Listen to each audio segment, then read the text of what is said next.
La odontología se ha relacionado con dolor e incomodidad desde tiempo inmemorial. Durante mucho tiempo, los únicos métodos disponibles para eliminar el dolor eran emborrachar al paciente o administrarle anestesia general. La cabeza de lanza en el desarrollo de la anestesia general fueron dos dentistas, el Dr. William Morton y el Dr. Horace Wells. En 1884, el oftalmólogo Karl Kohler comunicó la primera utilización de un anestésico local, la cocaína. Sin embargo, debido al alto riesgo de desarrollar dependencia a esta droga, se abandonó la práctica de utilizar cocaína. Tras la inducción de la procaína, la aplicación de anestesia local para tratamientos dentales se convirtió en una práctica habitual. En 1903, Heinrich Braun logró prolongar la duración de acción de la anestesia local y disminuir su toxicidad mediante la adición de adrenalina. En este momento, se habían puesto los cimientos para la anestesia local que se practica en la odontología moderna. Anestesia local en odontología. El anestésico local ideal. Primero, debe tener un inicio de acción rápido. Segundo, debe producir anestesia eficaz y predecible. Tercero, no debe ser únicamente efectivo por inyección parenteral, sino también en aplicación tópica. Cuarto, bajo ningún concepto debe lesionar los nervios o el tejido que los rodea. Y quinto, debe tener una toxicidad sistémica mínima. Hoy por hoy, esta preparación, ideal en todos sus aspectos, no existe. Los odontólogos pueden, sin embargo, dependiendo del paciente y del tratamiento que van a aplicarle, seleccionar de entre numerosas preparaciones y métodos y emplear así el método apropiado para producir una analgesia segura y suficiente. Las estructuras moleculares de todos los anestésicos locales tienen en común tres partes químicas semejantes. El residuo aromático constituye la parte lipofílica, mientras que el grupo amino representa la parte hidrofílica. La cadena intermedia puede ser bien un enlace éster o bien un enlace amida. Los compuestos éster son principalmente catabolizados por la presencia de pseudocolinesterasa en el sistema vascular, mientras que las amidas sufren un complejo proceso metabólico en el hígado. A la mayoría de los anestésicos locales se les añade un vasoconstrictor. Los utilizados en clínica son adrenalina, es el vasoconstrictor clásico y el más utilizado. Noradrenalina, una catecolamina que puede producir efectos colaterales sistémicos. Y felipresina u octopresina, derivado de la hormona de la hipófisis posterior vasopresina. Con la adición de vasoconstrictores se logra una duración más prolongada, se reducen los efectos sistémicos y en el caso de la adrenalina y noradrenalina se produce una isquemia local. Con la inyección, el anestésico local alcanza el lugar de acción. Para lograr una analgesia efectiva, es esencial conseguir una concentración de anestésico local suficiente en los tejidos y alrededor de los nervios. Para conseguir esto mediante infiltración, el anestésico debe difundir a través de la cortical y de las estructuras espongiformes del hueso hasta llegar a los nervios. La solución del anestésico local inyectada tiene moléculas con propiedades hidrofílicas y propiedades lipofílicas. Las propiedades hidrofílicas, que son necesarias para la hidrosolubilidad del anestésico local, son debidas a la ganancia de protones del grupo amino. El número de moléculas hidrofílicas está muy influenciado por el valor del pH del tejido, es decir, por la cantidad de hidrogeniones presentes. En un medio ácido, como el que se produce en un proceso inflamatorio, pueden encontrarse más moléculas cargadas positivamente que en el tejido en condiciones fisiológicas normales. En esta forma hidrofílica, el anestésico local no puede penetrar en el nervio. Solo las moléculas de anestésico local que no han ganado protones pueden penetrar en el tejido de la membrana del nervio. Una vez dentro de la célula nerviosa, el anestésico se convierte en su forma activa, asimilando uno de los hidrogeniones intracelulares. Ahora, finalmente, puede adherirse al receptor en el canal del sodio e inhibir la entrada rápida de sodio a la célula. Las dolorosas se producen a través de la generación y transmisión de potenciales de acción en los nervios. Los anestésicos locales inhiben este proceso bloqueando reversiblemente la entrada de sodio en el nervio. Sin embargo, no se afectarán parámetros fisiológicos como el potencial en reposo o el potencial de acción. En el sistema vascular, algunos anestésicos locales causan vasodilatación pronunciada. En especial, se observa una extrema vasodilatación con la lidocaína y la articaína. Por esta razón, estas preparaciones se aplican siempre combinadas con un vasoconstrictor.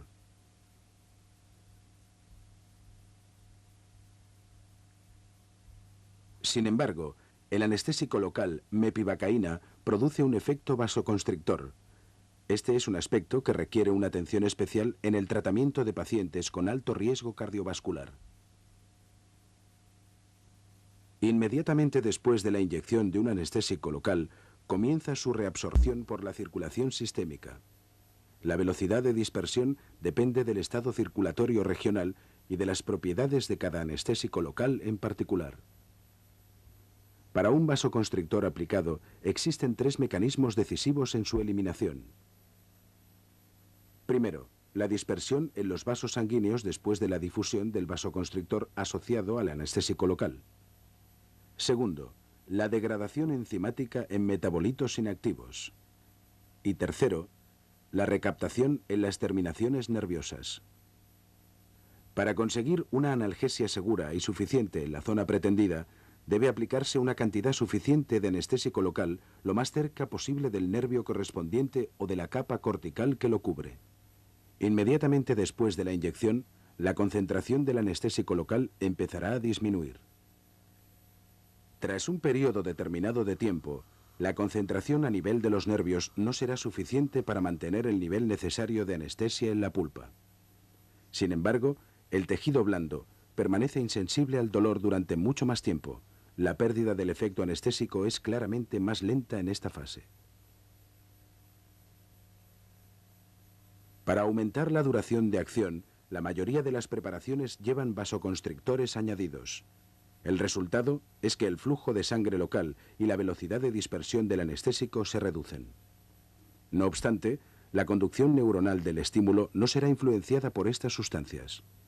Los efectos anestésicos de más larga duración se consiguen con los anestésicos locales lipofílicos, por ejemplo, la bupivacaína, que permanece en las vainas de mielina del nervio, ricas en grasa, mucho más tiempo tras la aplicación. Para que el tratamiento odontológico se realice sin dolor, son útiles las técnicas de infiltración local, bloqueo nervioso y anestesia intraligamentosa. Antes de la inyección, se recomienda la aplicación de un anestésico tópico en la membrana mucosa. Esto se consigue muy bien con la lidocaína, que es la única preparación del grupo amida que proporciona anestesia de superficie de eficiencia suficiente. La lidocaína, tras dejarla un corto periodo de tiempo para que empiece su acción, además de una buena acción bactericida, disminuye de forma importante el dolor que produce la inyección. Si se utiliza la infiltración como método de anestesia, el anestésico local se aplica debajo de la membrana mucosa y directamente en contacto con el hueso. Para poder llegar a las terminaciones nerviosas, el anestésico local debe difundir a través del hueso esponjoide hasta el ápex. Cuando se realiza un bloqueo nervioso, se precisa solo una pequeña cantidad de solución anestésica para anestesiar la región de distribución del nervio en particular.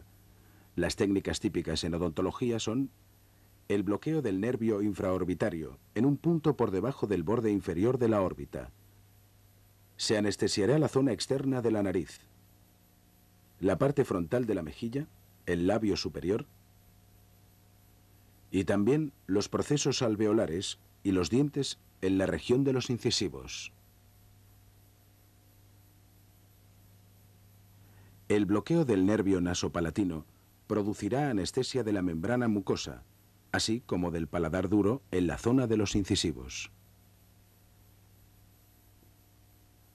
El bloqueo del nervio palatino anterior provoca analgesia unilateral del paladar blando y duro desde la parte anterior, alcanzando hasta el primer premolar.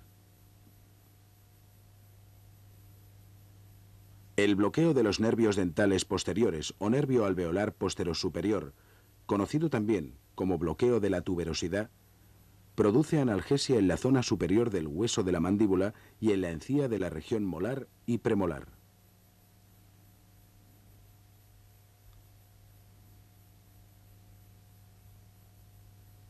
El bloqueo del nervio dental inferior, realizado en el foramen mandibular, anestesiará la mitad homolateral de la mandíbula. El bloqueo del nervio bucal en el borde anterior de la rama ascendente de la mandíbula produce anestesia de la membrana mucosa en la región molar y bucal. Finalmente, el bloqueo del nervio mentoniano produce anestesia de la membrana mucosa bucal.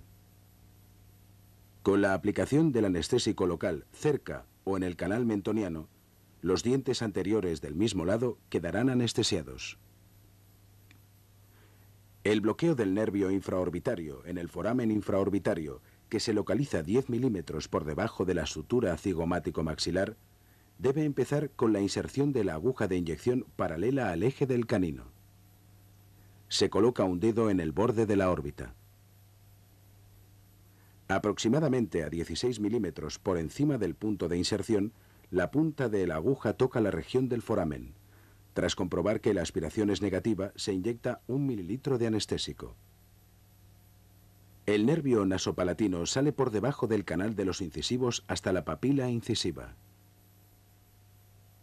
Para bloquear el nervio, se penetra en la mucosa próxima a la papila y se inyecta un pequeño volumen de anestésico.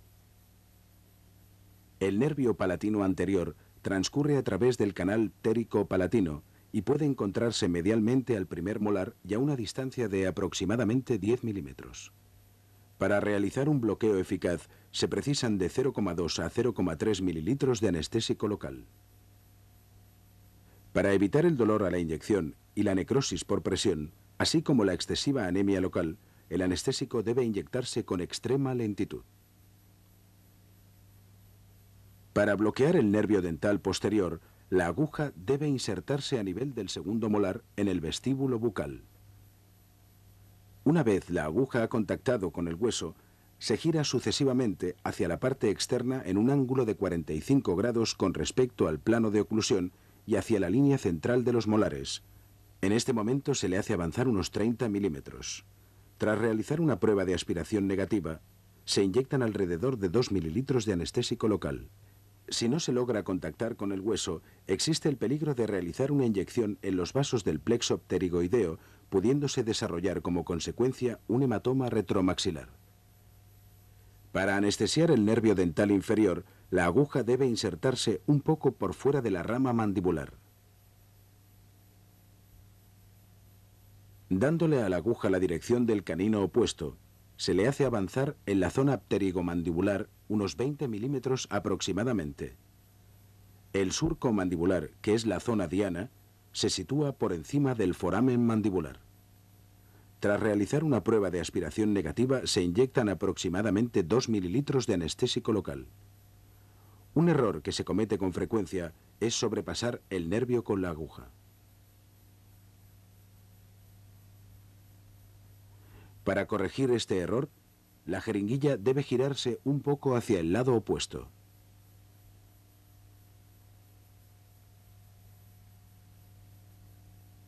Si se produce un contacto óseo con la língula de la mandíbula al inicio de la inyección, se puede corregir rotando la jeringuilla hacia el lado que va a ser anestesiado.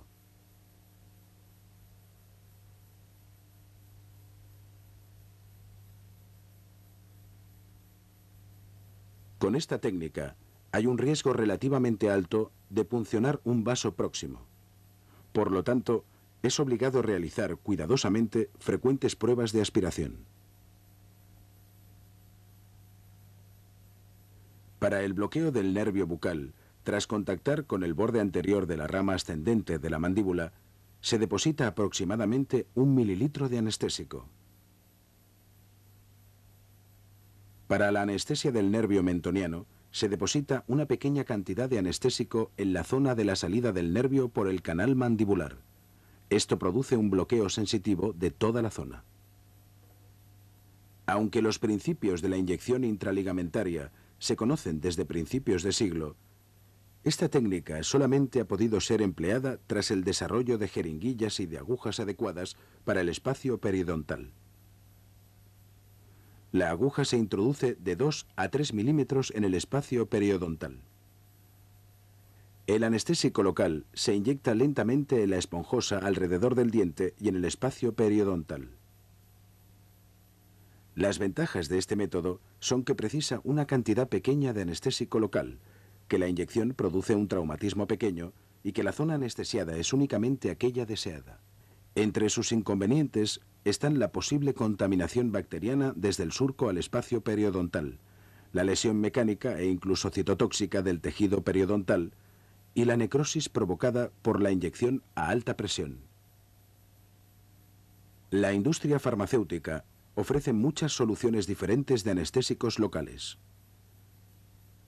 La selección de la preparación viene determinada principalmente por el tipo y duración del procedimiento previsto. Para procedimientos cortos, es una buena elección la mepivacaína sin vasoconstrictores.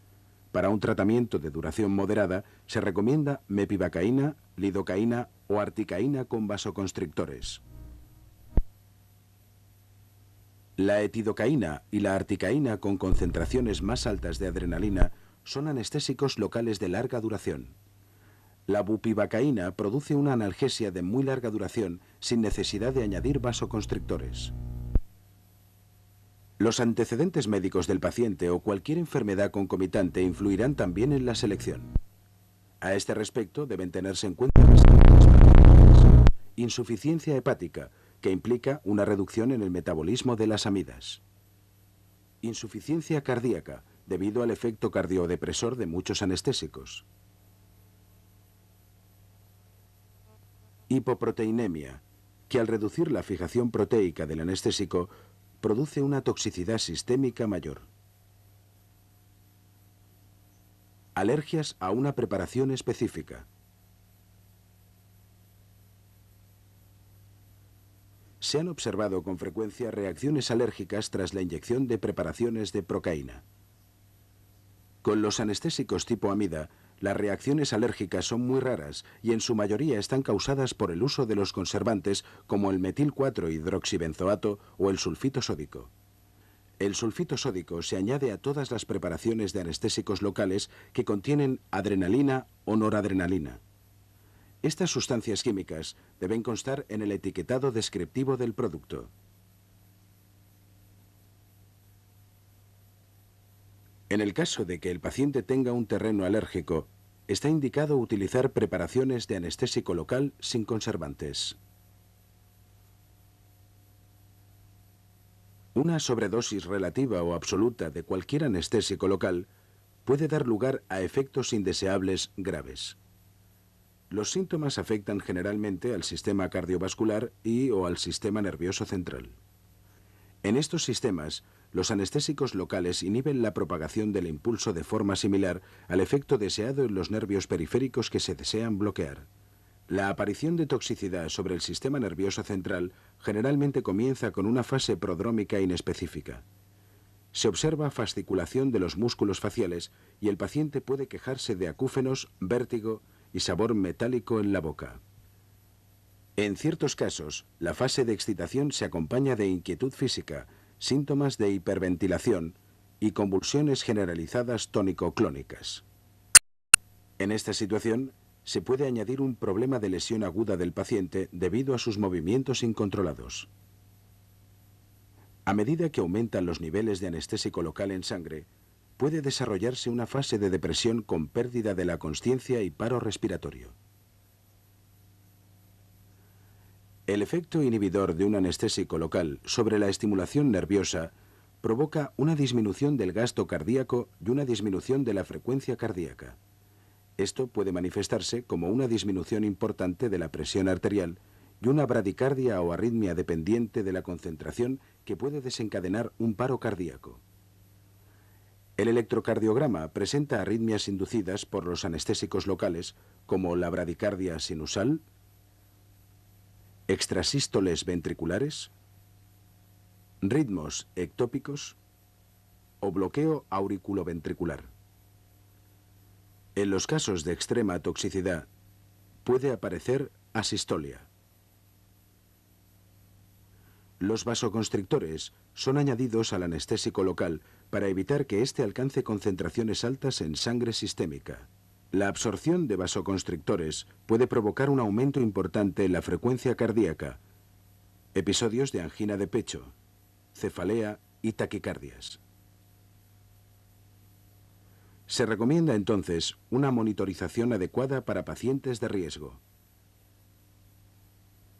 Las complicaciones poco frecuentes de los anestésicos locales deben tratarse con un equipo de emergencia adecuado. Para reducir el riesgo de incidentes imprevistos, una alternativa es el uso de preparaciones sin vasoconstrictor, especialmente mepivacaína, debido a que posee acción vasoconstrictora por sí misma. El realizar una analgesia adecuada es una necesidad del tratamiento odontológico moderno. La industria farmacéutica ofrece actualmente un amplio espectro de preparaciones. Se puede seleccionar el anestésico local adecuado y seguro para cada paciente y para cada procedimiento específico. La realización de una buena anestesia local depende de la competencia y experiencia del odontólogo. La eliminación del dolor es un prerequisito para mantener un ambiente relajado, tanto para el paciente como para el dentista durante el tratamiento odontológico.